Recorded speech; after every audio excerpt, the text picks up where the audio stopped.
Recording in progress.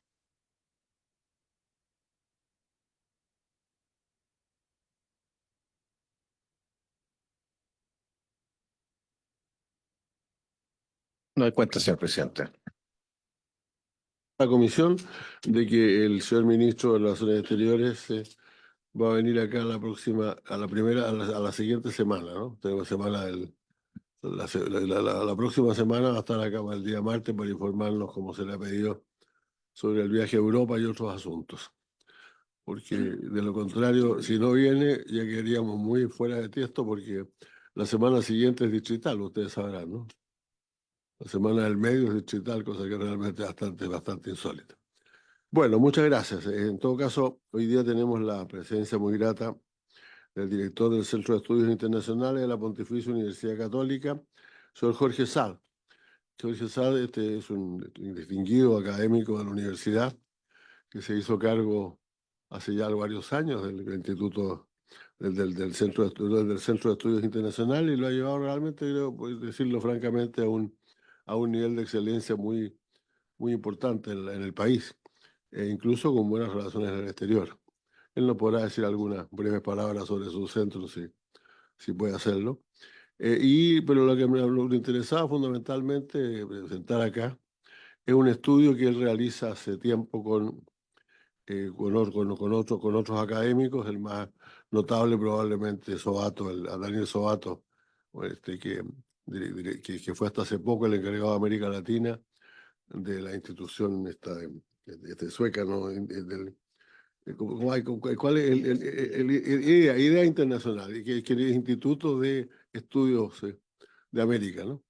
Eh, y que ha dejado ese cargo ahora y está por manera libre, pero es el principal analista también, uno de los principales analistas de América Latina en materia internacional. Y por lo tanto le hemos pedido a Jorge que nos exponga acá el índice sobre riesgo político en América Latina 2024, y por ello le doy con mucho gusto la palabra. Una cosa que es importante decirles, pero también saludo a Marcelo Forni, por cierto, miembro del directorio del centro, a quien todos ustedes conocen, o conocieron los que estaban. Tú no estabas en el Congreso en esa época, pero cuando él fue diputado en esta misma institución. Digo, son comisiones de 5 personas, en realidad, sí. Y hoy día estamos reducidos a 3 por la ausencia de Chaguán y de Moreira, tengo entendido, ¿no? Así que, no, con Moreira, no, pero de Chaguán y Quintana, y Jaime Quintana. Así que, pero en todo caso entiendo que algunos de ellos van a estar llegando. Quiero agradecerle entonces a Jorge y darle la palabra. Muchas gracias, presidente. Aprovecho de saludar a los senadores que nos acompañan hoy día en la comisión, a Marcelo Forni, que ex parlamentario y ex consejero de nuestro Centro de Estudios Internacionales, que como usted mencionaba, senador, es un centro que forma parte de la Universidad Católica, ya ha cumplido 15 años y que tiene, yo diría, 3 líneas de investigación fundamentales. Una que es la de hoy día, que es todo lo relacionado a América Latina e instituciones para el desarrollo. La segunda, temas de política exterior. De hecho, nos toca integrar el Consejo Asesor de Política Exterior del ministro. Y una tercera que está relacionada a integración económica, los tratados de libre comercio, inversión extranjera, entre otros. Y lo que tratamos, y parte de eso, esta actividad, es vincular el quehacer académico con el entorno, con el medio. Tratamos de vincularnos con distintos actores y por eso para nosotros es muy importante todo lo que pueda hacer, aportar, contribuir, influir en la discusión pública de política exterior. Y lo que venimos hoy día a presentar con Marcelo Forni, con nuestro consejero, es el índice de riesgo político América Latina. Solo una breve palabra del centro. El centro tiene un consejo asesor que está integrado por prácticamente todos los ex cancilleres. Está, de hecho, el senador Insulza dentro de ese consejo, el expresidente Frey, y sin lugar a dudas nos hacen un muy buen aporte en el trabajo del centro. Este índice de riesgo político América Latina ya va en su cuarta edición, y es, yo diría, el producto a nivel latinoamericano más conocido del centro.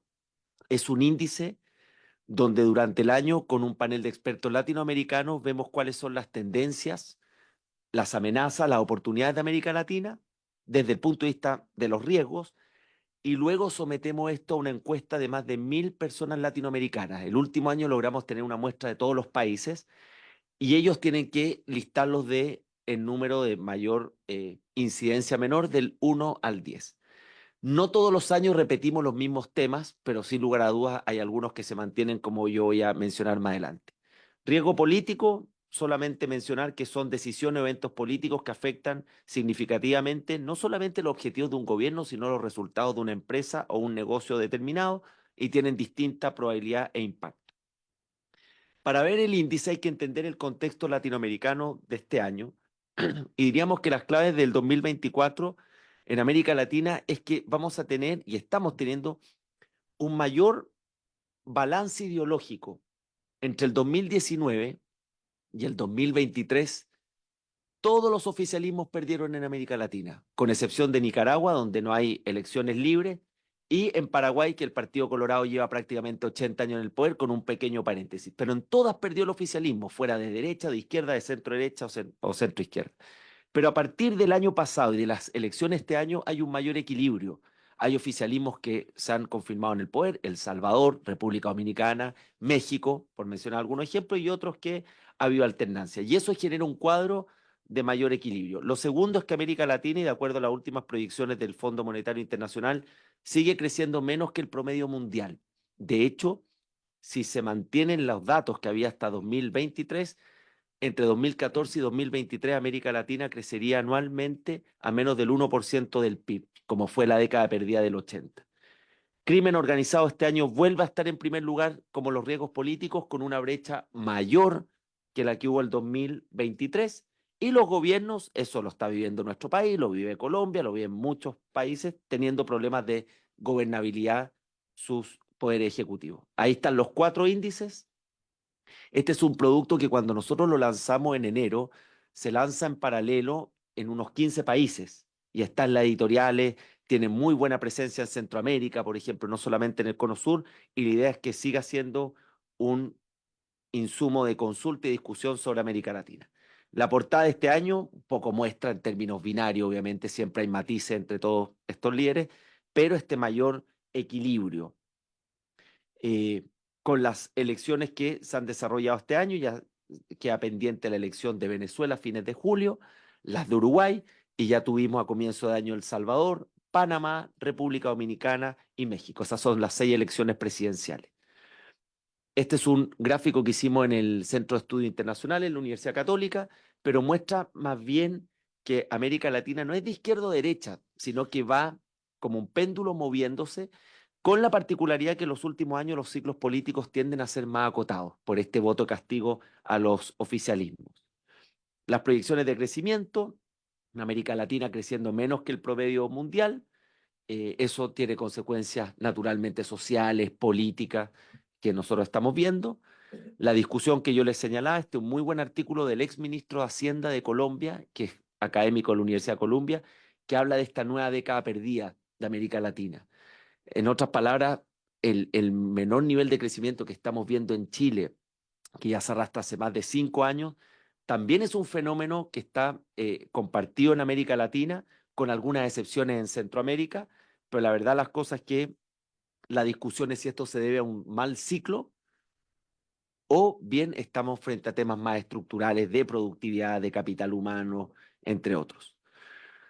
El primer lugar del ranking 2024 es la inseguridad, el crimen organizado y narcotráfico. El 2023 también fue el primer lugar, pero como yo les mencionaba, la brecha este año es mayor. En primer lugar, prácticamente todos los encuestados pusieron el crimen organizado, la inseguridad. Un académico de la Universidad de Chicago ha puesto este nuevo concepto del trilema de Lessing, que dice que básicamente es muy difícil abordar paralelamente el crimen organizado, la violencia y el narcotráfico, y que por lo tanto las políticas públicas tienen que priorizar. O sea, un poco mostrando la complejidad también que tiene este tema que está relacionado también con los otros dos. El mejor ejemplo es Ecuador. Ecuador en 5 años aumentó en 800% la cantidad de homicidios cada 100.000 habitantes, pasó de 6 a cada 100.000 habitantes a 46, y este es un problema que hoy día es transnacional y que ya no queda reducido como siempre se asocia históricamente a México y Colombia.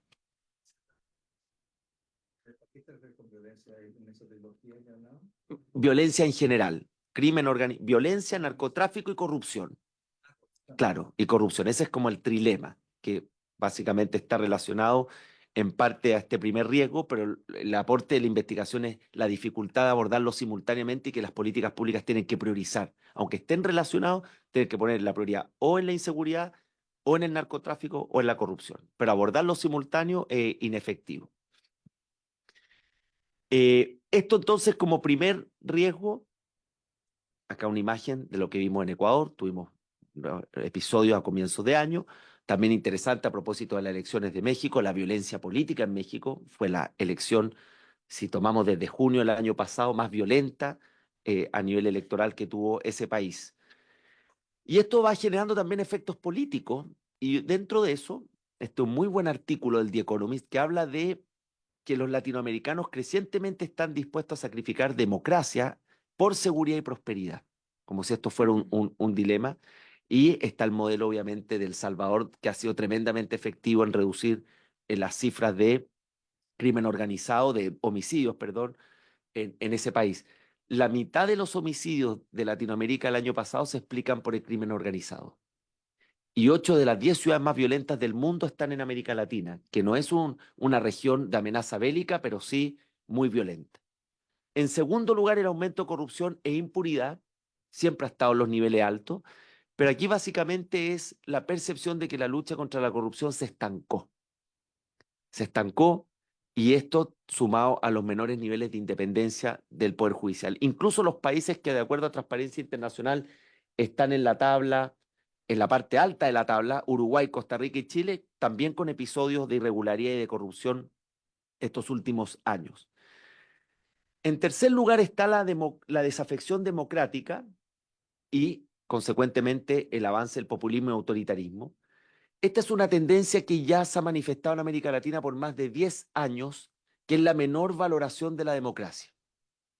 Según Latino Barómetro, más de la mitad de los latinoamericanos están dispuestos o son indiferentes al régimen político mientras el gobierno les resuelva sus problemas de seguridad, de salud, de educación. O sea, hay una desafección con un concepto que para el ciudadano puede ser el político de turno, puede ser el municipio, puede ser el gobierno local, puede ser el servicio de salud, pero claramente hay una falta de delivery que está mostrando la democracia y que va generando esta desafección en un riesgo que el año pasado estuvo en segundo lugar y el año antepasado en primer lugar, que fue el retroceso democrático. En cuarto lugar, la gobernabilidad bajo presión y la rápida pérdida de apoyo de los mandatarios. Tradicionalmente nosotros hablamos de la luna de miel, esos 6 meses a un año que los gobiernos tenían relativamente buenos niveles de aprobación, eso ya desapareció.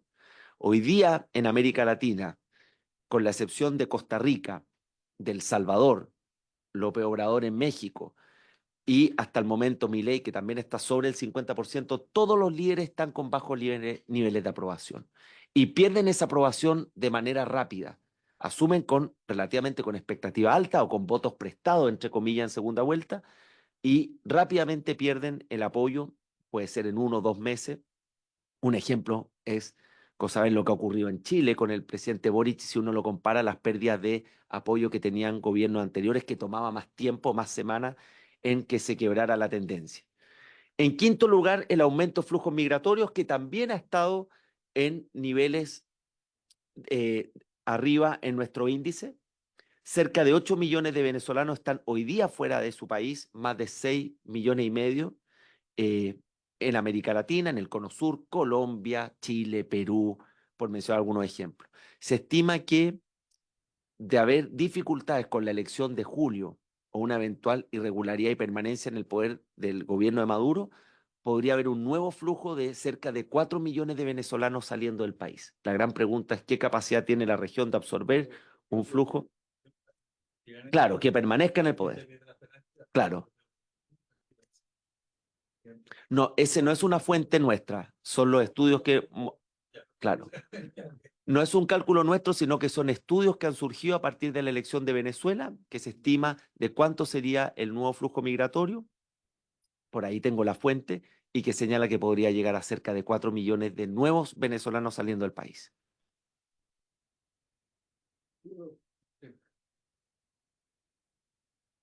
En sexto lugar, la radicalización radicalización de las protestas sociales. Este fue naturalmente un riesgo político en niveles muy altos el 2020, 2021, pero tuvimos un 2023 violento. Tuvimos los episodios en Brasil, en Panamá, en Perú, cada uno con causas políticas distintas, pero lo que se observa es una menor contención a los conflictos sociales que devienen en conflictos violentos. Sexto lugar este año.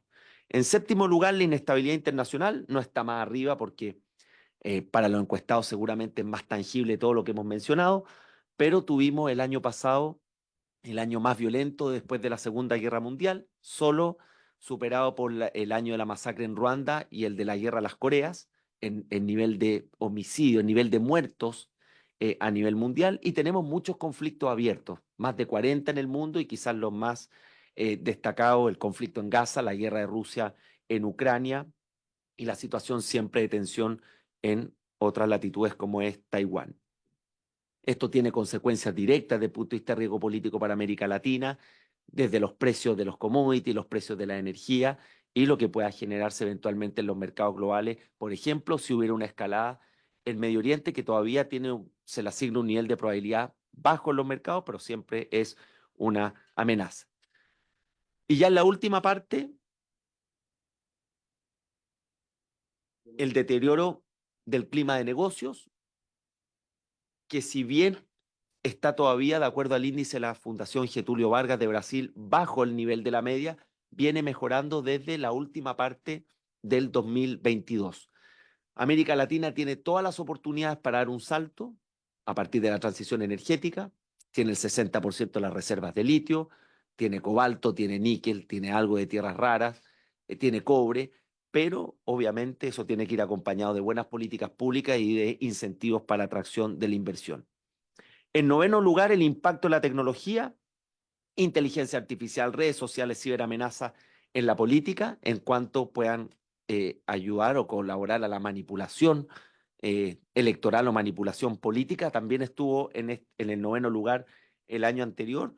Va a ser interesante ver la elección presidencial americana, si hay alguna herramienta más sofisticada. Hoy día lo que nosotros hemos visto después del debate son cosas que no veíamos en el pasado, pero son estos paralelos que se hacen, por ejemplo, para ver cómo era el desempeño de un candidato y su estado de salud hace 5 años y hoy día. Y eso genera un cambio porque en la política obviamente hay mucha amnesia o la memoria es de corto plazo, pero todo este tipo de uso de herramientas generan impacto obviamente en el electorado. Y en décimo lugar, un riesgo que siempre aparece, pero que siempre está en la parte baja, que es la vulnerabilidad, en este caso frente al cambio climático, donde los encuestados siempre lo reconocen, pero lo siguen viendo como un tema que no toca todavía la puerta. Salvo cuando se habla de escasez hídrica, salvo cuando se habla de inundaciones, como los episodios que tuvo Brasil, cuando hay eventos naturales muy, muy cercanos. Pero sigue figurando, obviamente, dentro de nuestro índice de riesgo político. De hecho, hay índices de riesgo climático y sus efectos políticos, como el que hace el Wilson Center, y que figura en este índice. Esto solamente para una futura discusión, pero nosotros también hemos medido desde el punto de vista del riesgo, no solamente las oportunidades que significa la mayor presencia de China en América Latina. Las cifras de comercio y las cifras de inversión extranjera son impresionantes, el cambio, especialmente las de comercio, donde China hoy día es el principal socio comercial de la región. Ayer en la prensa salía, por ejemplo, que incluso en la exportación en la industria de alimentos, China desplazó a Estados Unidos las exportaciones chilenas, y en la inversión extranjera ha ido bajando el monto, pero ha ido focalizando la inversión. Hoy la inversión extranjera china está más enfocada en los sectores estratégicos, además de tecnología, comunicaciones y los sectores estratégicos extractivos. Acá algunas cifras, pero este es un muy buen estudio del diálogo interamericano, que básicamente muestra quiénes han sido los receptores, por ejemplo, de inversión extranjera china. Brasil sigue liderando, pero fíjense cómo ha ido también cambiando el patrón, aunque el stock siga liderando Brasil. En el quinquenio 2018-2023, Chile es de los principales receptores, y así ustedes pueden ir viendo cómo se... Sí, inversión extranjera china. Pero se va midiendo, sí, como porcentaje del PIB, pero obviamente cuando vemos los 20 años, Brasil sigue liderando, vuelvo atrás, de manera muy significativa. Exactamente. No que se ven harto de estos números en el mercado. Finalizo, porque esto queda en la comisión, ahí está el comparado de todos los años del índice. No siempre todo es comparable porque también vamos incorporando nuevos conceptos. ¿Mm? ¿Qué podemos observar? Que hay algunos que son ya de carácter estructural. Corrupción, crimen organizado y retroceso democrático siempre están en una parte alta. Migración también está dentro de los puestos de avanzada y después ya vamos teniendo una mayor variabilidad en riesgos que se van agrupando en tres grandes sectores. Los riesgos políticos, podríamos decir, transnacionales o geopolíticos que tienen impacto en América Latina, los riesgos políticos locales, decisiones de gobierno, temas legislativos, temas regulatorios, y los de base social relacionados a conflictos, protestas, entre otros. Esos son como los tres grandes grupos de riesgos políticos. Y termino nuevamente con las claves políticas que nosotros hemos visto este 2024 en la región: mayor equilibrio ideológico, con las pros y contras que eso pueda significar, pero no tenemos esas mareas rosas que tuvimos entre el 2015 hasta casi el 2005 hasta casi el 2015, ni tampoco una ola azul que fue la reacción a esa marea rosa, sino más equilibrado, una economía que no está siendo el motor para satisfacer las distintas demandas, un crimen organizado que sí pasa a ser el principal tema en la región, crimen organizado e inseguridad. Esto no solamente acá en Chile. Ustedes van a Uruguay, que es otro país tradicionalmente seguro, y el tema de inseguridad también es parte eh, eh, del debate público. Y los gobiernos cada vez, como dice la palabra, con mayor dificultades para gobernar. Bueno, ahí dejo mi contacto y ese es el resumen del índice para abrir la discusión, eh, los comentarios, dudas, observaciones que puedan tener. Se ofrece la palabra. Yo tengo un par de preguntas para empezar, si quieren, para ir calentando el ambiente. Primero, yo entiendo esta preocupación por la diferencia, por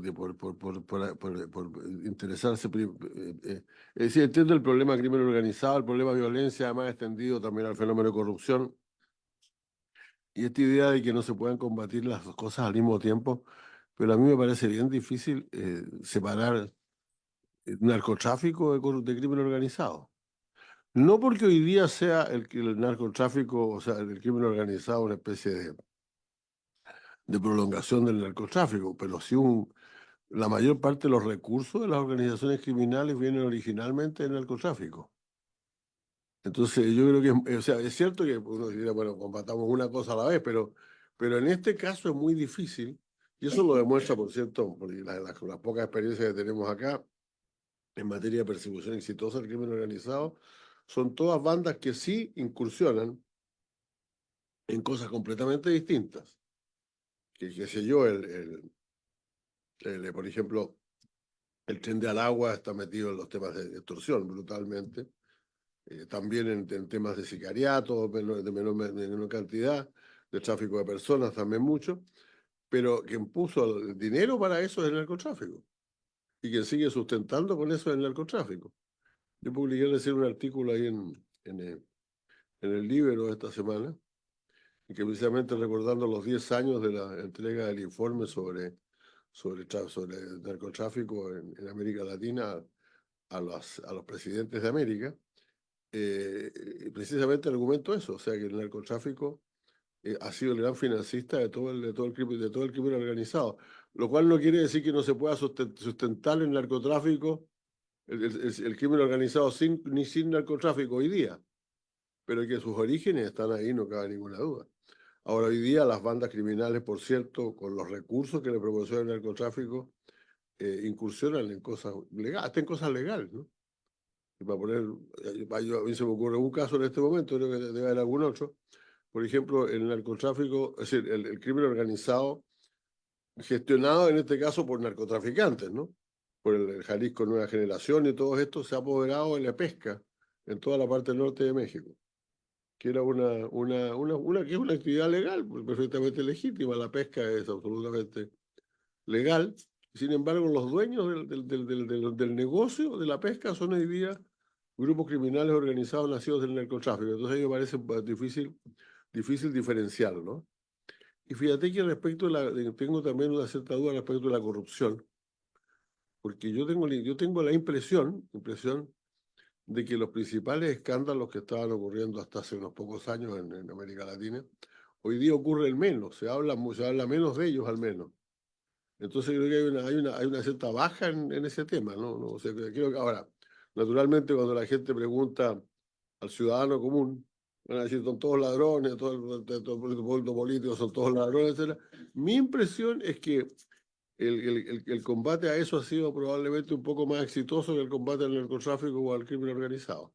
Ha tenido más éxito, a lo mejor porque se ha atendido mucho más. Pero eso solamente para preguntar por los datos, ¿eh? Después podemos hablar ya de temas de como la desafección democrática que ciertamente existe tremendamente, porque al final la gente quiere disfrutar de los beneficios de la forma de gobierno que tiene, pues si la democracia no le está produciendo ningún beneficio, no cabe ninguna duda que la va abandonando paulatinamente. Y también del tema económico, que es un temazo aparte, ¿no? Porque yo creo que, y al final me atrevería a poner también como tema interesante esto de la absoluta. Aquí no hay ni marea rosa, ni en eso estoy de acuerdo, no hay ni marea rosa ni ola azul, pero hay una cantidad de gobiernos que cada uno anda por su cuenta. Y además últimamente han tendido a atacarse e insultarse entre sí. Entonces, creo que ese es un riesgo también muy complicado, ¿eh? O sea, yo creo que estamos entrando en una etapa de la política mundial en la que está claro que ya no va a haber un bipolarismo, o por lo menos los que van a aceptar el bipolarismo son muy pocos, pero van a haber regiones distintas, regiones consolidadas. El Medio Oriente incluso se va consolidando como región, el mundo árabe, ¿no? Creo que también eso ocurre desde luego en Asia, ¿no? El ASEAN es probablemente la organización regional más sólida que existe, y nosotros no tenemos organización regional, pues, entonces eso creo que es un drama bastante importante en América Latina. Pero sí, Juan Ignacio, senador Latorre, por favor. Gracias, presidente. Bueno, agradecer la presentación del estudio al centro. Una pregunta, bueno, tengo algunas preguntas, pero hay una como más metodológica. Decía, la muestra son de 1.000 personas aproximadamente. ¿Y qué perfil, cómo es la selección de esa muestra? Porque hay algunos estudios de este tipo que seleccionan, digamos, el perfil, a quién se le pregunta, cierto liderazgo, ciertas élites políticas, académicas, etcétera. O bien, eso me interesa como para el levantamiento de los datos, una primera pregunta de ese tipo metodológica. Pero después, yendo más al fondo, al contenido, me llama un poquito la atención, no sé en los estudios anteriores, pero que no aparezca, por ejemplo, la percepción sobre desigualdad. No aparece como mencionada, al menos no sé, en los resultados, siendo América Latina un continente extremadamente desigual, ¿no? Y hay distintas líneas de investigación, no sabe cómo si se van acumulando las desigualdades en los países. Bueno, eso en sí mismo es un riesgo de la falta de cohesión social, digamos, un riesgo de ingobernabilidad, en definitiva, ¿no?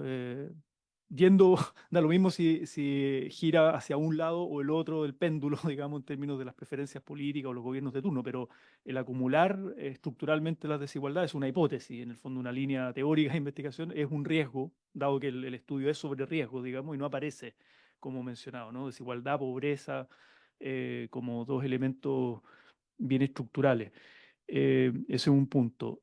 Vinculado a esto, la percepción, por ejemplo, sobre las élites económicas latinoamericanas, ¿no? Leía hace poquito un estudio en Brasil respecto de, no tengo el dato acá a la mano, pero lo puedo buscar, respecto de la cantidad de miles de millones de dólares que tiene, como la riqueza está concentrada en América Latina, pero que está fuera del control, o sea, fuera de las fronteras, digamos, de los estados-nación, y por tanto los estados frágiles en América Latina tienen poca capacidad como Estado-nación y menos, a propósito de lo que decía el presidente, de coordinación regional para, por ejemplo, tener políticas de recaudación fiscal, de tener estados, ¿no? más robustos. Esto es un fenómeno global, dado el tipo de economía en la que estamos, de transferencias o de mercado financiero, etcétera, mercado de capitales, pero América Latina como que se acentúa esta fragilidad, ¿no? Y eso, de alguna manera, ¿qué percepción tienen la ciudadanía respecto a estas élites económicas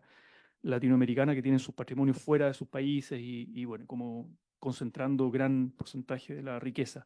Y en términos económicos, claro, aparece lo de crecimiento, pero por ejemplo no aparece nada sobre inflación, cómo la inflación en sí mismo también es un factor de riesgo y de inestabilidad, de ingobernabilidad, de explosiones sociales, políticas, etcétera. Porque, claro, un país puede estar creciendo más, menos, pero no es lo mismo que tasa de inflación, si tiene eso controlado o no. Y la economía informal, ese es otro rasgo propio de nuestro continente, digamos, de los países, unos más, otros menos, ¿no? Pero de porcentajes altísimos de un mercado laboral, ¿no? Con niveles de informalidad muy grande y eso tiene muchas repercusiones, etcétera. Entonces, digo como factores que en la literatura al menos no son mencionados como factores relevantes de los riesgos políticos y sociales y económicos y de gobernabilidad en definitiva en los países y como que no echo de menos que no apareciera. Eso, me quedo por ahí, presidente, por ahora. Por favor. Gracias, presidente. Bueno, No, Rojo Edwards. saludo a los invitados. Eh, sí, yo quería quizás entender un poco mejor el uso del ranking para entender por qué algunas variables están consideradas o no. Como decía el senador Latorre, claro, desigualdad, libertad, calidad de la democracia o inflación. Entonces, si nos puede detallar cuál es como el uso del ranking, que me pareció muy interesante.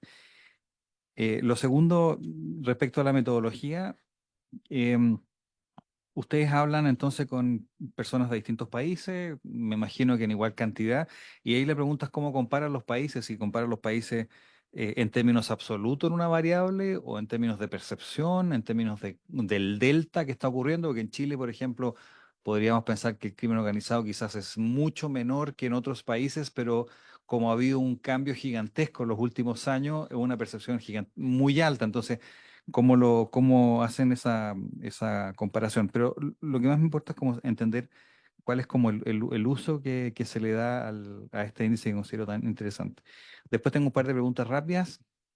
No sé si a juicio suyo, ya que se mencionó, las elecciones en Salvador, si fueron libres o no fueron libres dentro de las consideraciones, porque ahí se dio una cosa increíble y es que un partido tiene el 95% de los asientos, entonces no, como que cuesta entender eso. Después, y esto también aprovecho de decírselo al presidente, que eh, si puede darnos como los datos o quién predice esto que saldrían 4 millones de personas de Venezuela si gana Maduro, eso lo encuentro increíble. Hay muchos de nosotros que estamos invitados, presidente, a las elecciones No ahora. sabía, pero- Eh, Probablemente usted también está invitado, creería. ¿No? No, fíjate, a mí no me ha No, llegado una invitación no llegó a todavía, empezar, pero probablemente va a ser y quizás esto siendo un impacto tan evidente para Chile, quizás la comisión podría... Bueno, quizás- un preacuerdo de la comisión, digamos, de ir. Y yo no tengo ningún inconveniente en armar esa reunión. A mí me costaría mucho por razones personales, pero pues ciertamente hay disposición. Si hay disposición ahí, yo no tengo ningún inconveniente en eso. ya sería bueno Hay que verlo porque informarlo, porque dicho sea de informarlo, paso, entre nuestros acuerdos alguna vez con Venezuela, nosotros tenemos el acuerdo que podemos mandar misiones sin necesidad sí. de que haya por así decirlo, pedir autorización. Así que Y, podríamos decirles que vamos a mandar una misión. No está planteado así todavía, en todo caso. Vamos a conversar la próxima semana, pero pero, estamos pero, cerca. pero podría hacerse algo especialmente porque si esto es tan así, nosotros perfectamente podríamos esperar de que unos 300, 400 mil personas adicionales, pensando proporcionalmente cuánto nos han llegado de los 8 millones que ya hay. Entonces esto Ujú. es un impacto gigantesco para Chile, creo yo, en base a los datos que tiene. Em, Quería preguntarle respecto al crecimiento de Latinoamérica y el mundo.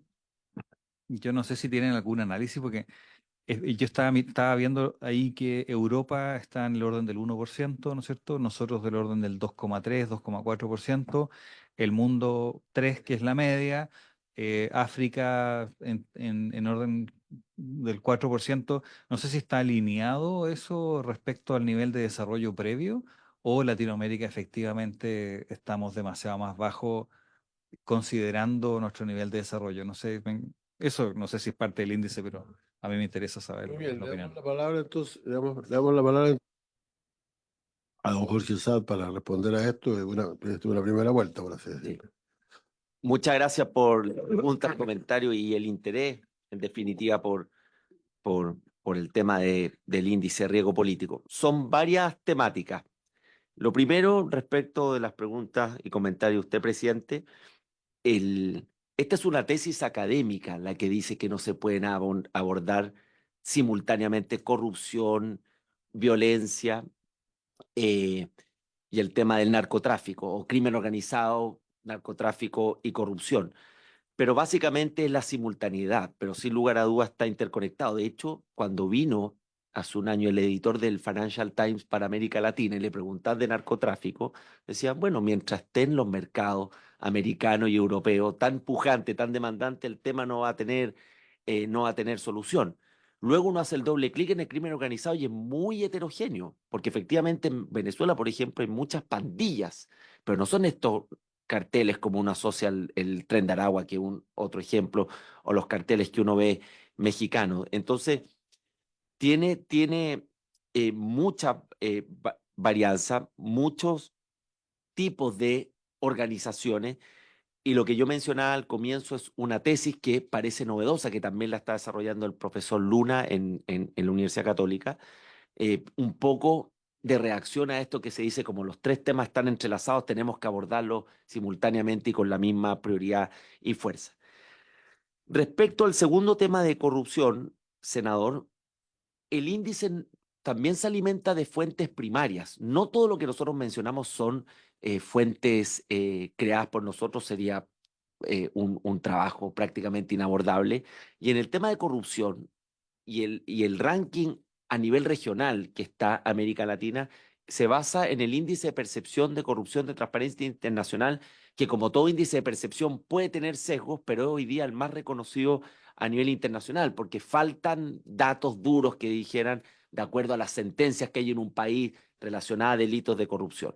Y ese índice muestra que en 6 años América Latina prácticamente no se ha movido. Aunque en la agenda pública, en las portadas está mucho más el tema de violencia y crimen organizado, pero cuando uno ve el ranking promedio, hay muy poco movimiento y de hecho muchos de los países que están en el top 30 de los más corruptos, 8 de ellos están en América, 6 de ellos, perdón, están en nuestra región.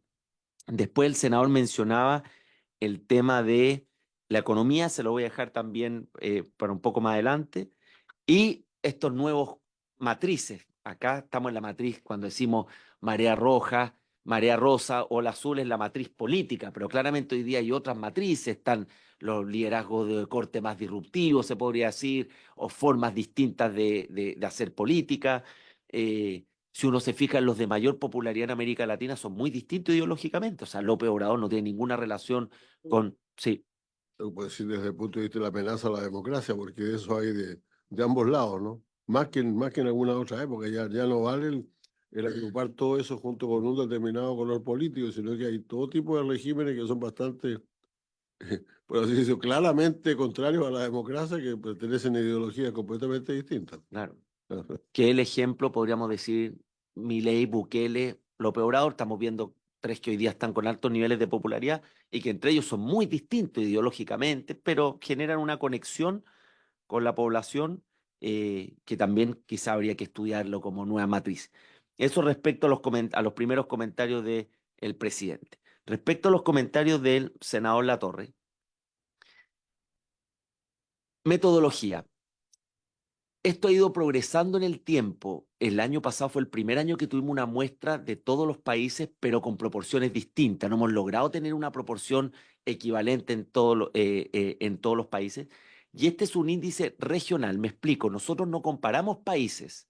No decimos el riesgo político, crimen organizado, cómo se comporta en Chile, cómo se comporta en Colombia, cómo se comporta en Uruguay, sino que son temas generales regionales, luego de un panel de expertos que estamos en el año, en general comienza eso en agosto, donde discutimos los distintos temas, que en ese panel de expertos son representantes de think tanks, son ex miembros de gobierno de Latinoamérica. Y con ellos comenzamos la discusión y se llega a una suerte de acuerdo de 10 temas. Y esos 10 temas se someten a este ranking que en el año pasado fueron 1.100 personas que básicamente son de las fuentes de base de datos del Centro de Estudios Internacionales, con apoyo de organizaciones en aquellos países donde no tenemos data. No es opinión pública en general, pero tampoco es una base de datos solo de expertos. Son personas que de una u otra manera tienen interés en los estudios internacionales, donde nosotros procuramos que haya una proporción razonable, aceptable de los distintos países. Naturalmente, siempre en Chile vamos a tener una mayor proporción porque este es un centro que está acá ubicado. ¿Cuál es el próximo paso que nosotros queremos hacer? Aumentar la representación en los países donde están más subrepresentados. Desigualdad, pobreza, nosotros lo mencionamos en el índice en la parte introductoria con Daniel Sobato. Lo mismo la informalidad. De hecho, la informalidad también es mencionada expresamente en el índice anterior. Pero no es el riesgo político propiamente tal. Es como usted mencionaba, senador, son factores gatillantes. Pero es muy difícil que como riesgo político figure la desigualdad propiamente tal, porque la desigualdad no es el riesgo político, sino lo que generan las condiciones de desigualdad o la falta de cohesión social. Pero en la introducción o incluso en el contenido de algunos índices, de algunos riesgos, sí es posible mencionarlo, sí nos hacemos cargo del tema de la informalidad laboral y de otras condiciones. Percepción sobre élite económica internacionales, nos parece muy interesante, no lo hemos incluido en la medición. La inflación muy fuerte en el índice del 2022 y parte del 2021, cuando teníamos estas cifras de 2 dígitos en gran parte de América Latina. Eso respecto a sus primeros comentarios y preguntas. Y respecto a lo del senador Edwards, coincido en que nosotros no comparamos países. Creo que ya llegar a ese nivel requiere una inversión de recursos humanos, de metodología de trabajo, que hoy día no tenemos la capacidad. Sí hemos pensado tener un capítulo final donde eligiéramos unos 2 o 3 países, uno del Cono Sur, uno de Centroamérica, o 2 del Cono Sur y uno de Centroamérica, como para mirarlo en un Zoom, pero eso requiere un trabajo con alguna organización de ese país que nos pueda apoyar. Lo que nosotros hacemos con el ranking, donde por ejemplo si usted pone que el crimen organizado va en primer lugar, tiene una ponderación mayor que el que yo pongo en segundo lugar. Es decir, no es solamente la suma de cuántas personas ponen en primer lugar un riesgo, sino que también tienen una ponderación mayor en la medida que está más arriba. Lo que nosotros buscamos es, a través de este índice, generar una discusión de América Latina, pero quizás de una manera novedosa, distinta, para América Latina, porque bien sabemos que los índices de riesgo político globales existen. The Economist hace uno anual. El Grupo Eurasia de Estados Unidos hace su ranking de riesgos globales y el propio Foro Económico Mundial, que en una matriz muy distinta también habla de estos riesgos geopolíticos globales. ¿Cuál fue la necesidad que detectamos nosotros? ¿Cómo no había uno de América Latina hecho por una organización latinoamericana? Y eso es lo que estamos haciendo hace 4 años y que esperamos seguir mejorando. Y lo último respecto, senador, no, tiene más temas, pero de las preguntas, es que efectivamente nosotros también acá mencionamos fuentes que no son del Centro de Estudios Internacionales, que son de otros estudios, como el que le tengo que hacer llegar, porque hoy día no recuerdo la fuente del tema migratorio de Venezuela, pero mencionamos Latino Barómetro en el tema de retroceso democrático, Transparencia Internacional en el tema de corrupción, Inside Crime en el ranking de crimen organizado a nivel global y regional. Había un tema del Salvador. La gran discusión en El Salvador, hay una postura que dice que la reelección es inconstitucional. Y otra postura dice que es constitucional básicamente porque hubo un cambio importante en la sala de lo constitucional del Poder Judicial. Esas son las dos posturas, pero claramente es una reelección, la presidencial, la legislativa. A ver, yo fui observador electoral en la primera legislativa del presidente Bukele, el 2021. Fuimos invitados distintos representantes. Su partido Nueva Idea arrasó, bueno, tuvo un 85% incluso ahora en la reelección, y no detectamos ninguna mayor irregularidad, como pueden ser problemas que hay en cualquier elección. Y la información que por lo menos yo tengo de la última elección, en la parte legislativa, no se detectan mayores irregularidades. Hay prensa opositora, no recuerdo el nombre del típico periódico que tiene El Salvador, tiene dos, pero han habido enfrentamientos con el presidente Bukele, pero son medios que siguen funcionando, que siguen en la luz pública, no han sido clausurados ni cerrados, pero hay un enfrentamiento que uno puede ver en Twitter de los dos principales medios. Crecimiento económico, yo no soy economista, pero la gran discusión que yo trataría de plantear con más fuerza en América Latina es si este ciclo económico 2014-2023, que va a crecer al menos del 1% del PIB como promedio, porque Centroamérica tiene mejor desempeño que el Cono Sur, es razones de un ciclo, por ejemplo, la baja en el crecimiento económico de China y su impacto en el precio de los commodities, que por lo tanto eso afecta en América Latina, o si aquí hay razones más estructurales, infraestructura, productividad, brecha de capital humano, que ya son temas que pudieran llevarnos a que en 10 años más volvamos a hablar de una nueva década perdida. Pero creo que esa es una discusión que los economistas tienen que insistir con más fuerza.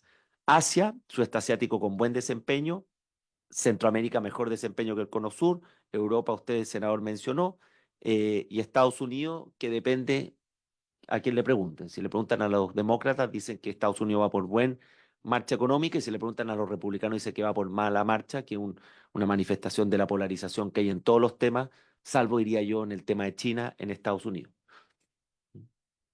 Bien. Ahora, no sé, alguno quiere decir esto.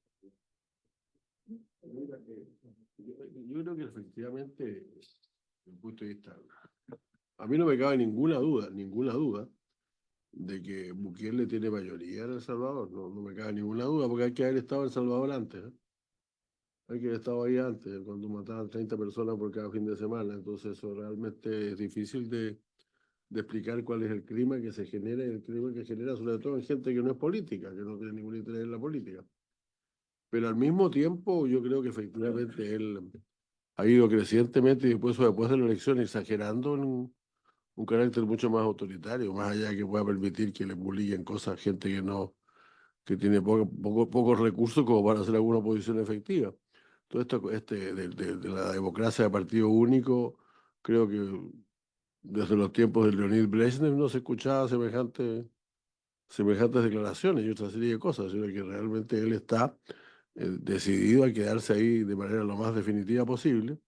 Y por eso todavía siguen, en la medida en que estén las cárceles de ex maras, él va a seguir ahí y probablemente será consagrado dentro de algunas décadas el salvador de la patria, y también y El Salvador emprenderá una política un poquito más, más apertura, más democracia, porque las cosas cuando la crisis ya pasó, pero pasa que esta crisis fue muy larga y se va a demorar en pasar.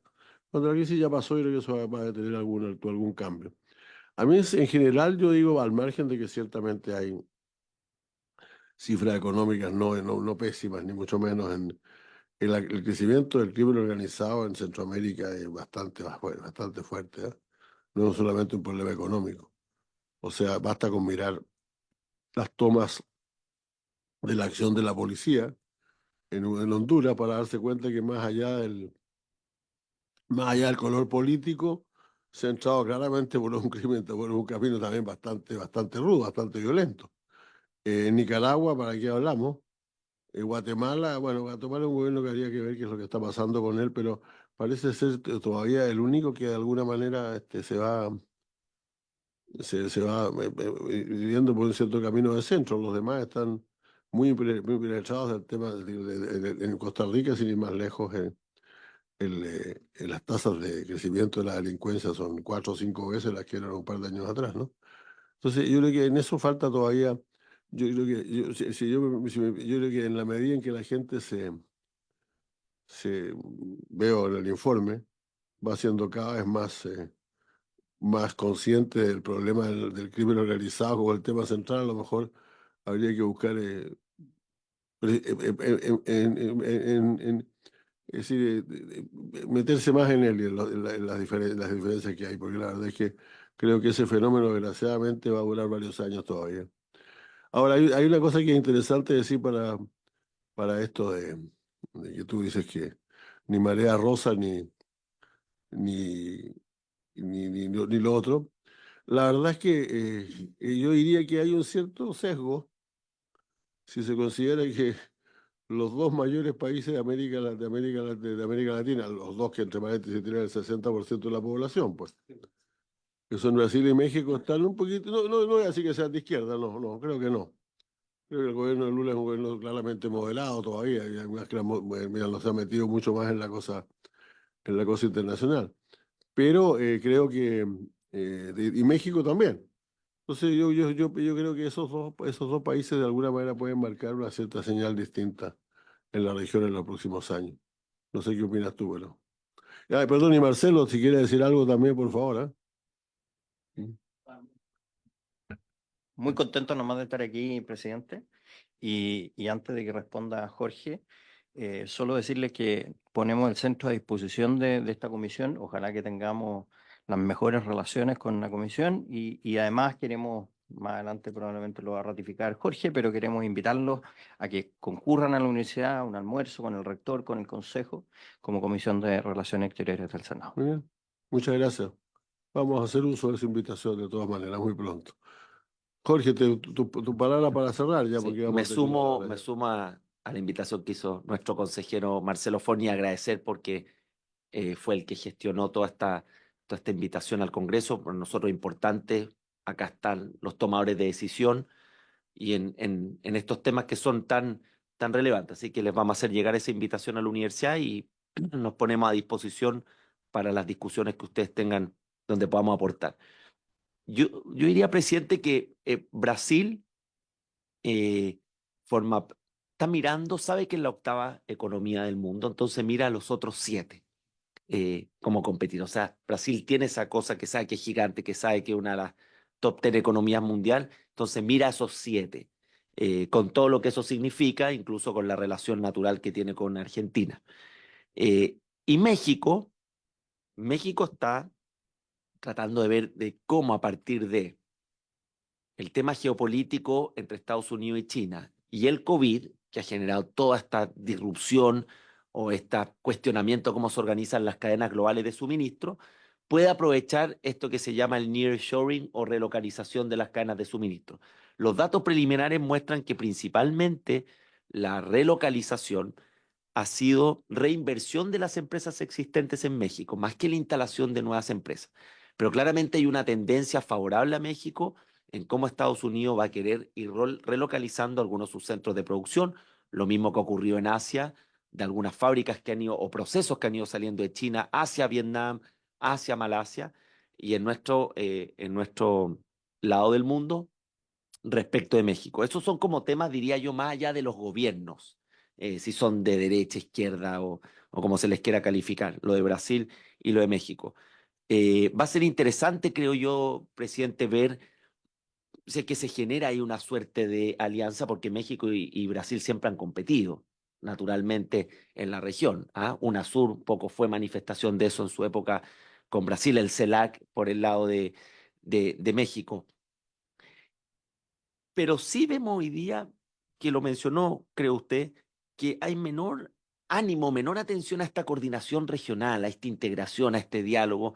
Pareciera que los mandatarios están bastante superados ya con sus propios problemas. Lo vimos en el COVID y lo vemos hoy día en otro tipo de situaciones donde más bien el diálogo regional que uno ve son peleas o insultos entre mandatarios, más que grandes alianzas. Quizá el último ejemplo fue una convención, dejando de lado lo que fue la CELAC, Unión Europea, América Latina, que fue una convención que organizó el presidente López Obrador por el tema migratorio, que convocó a varios líderes de la región. Pero hoy día cuesta encontrar ejemplos de verdad, de integración o de voluntad de resolver los temas de manera más coordinada, más allá que haya o no aveniencia ideológica.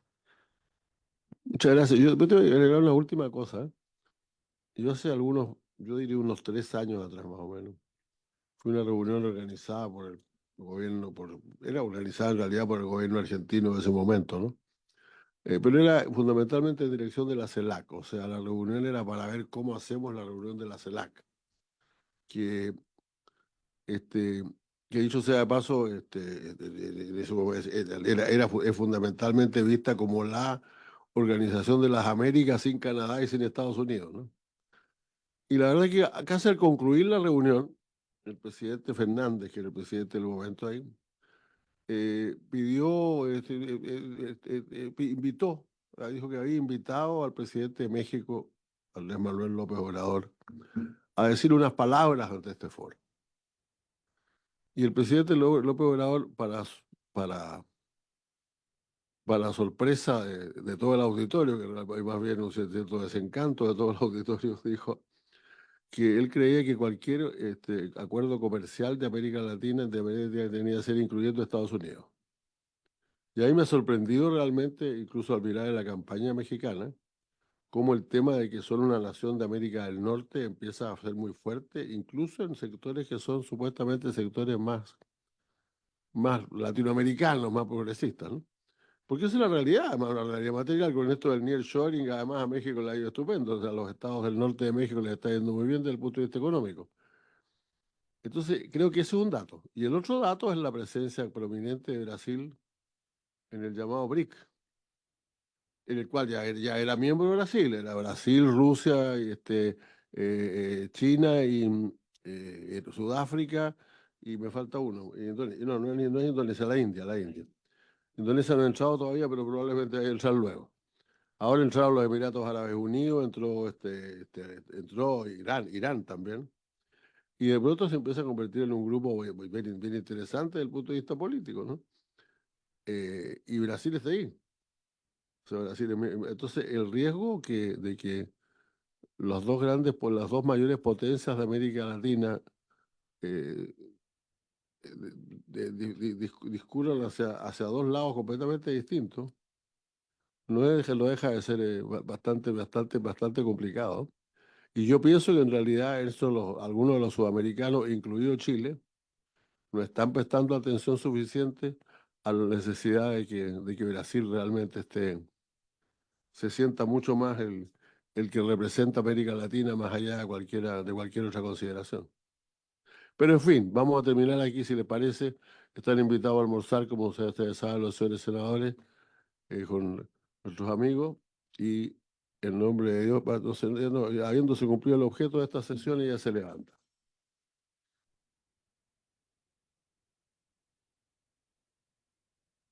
Recording stopped.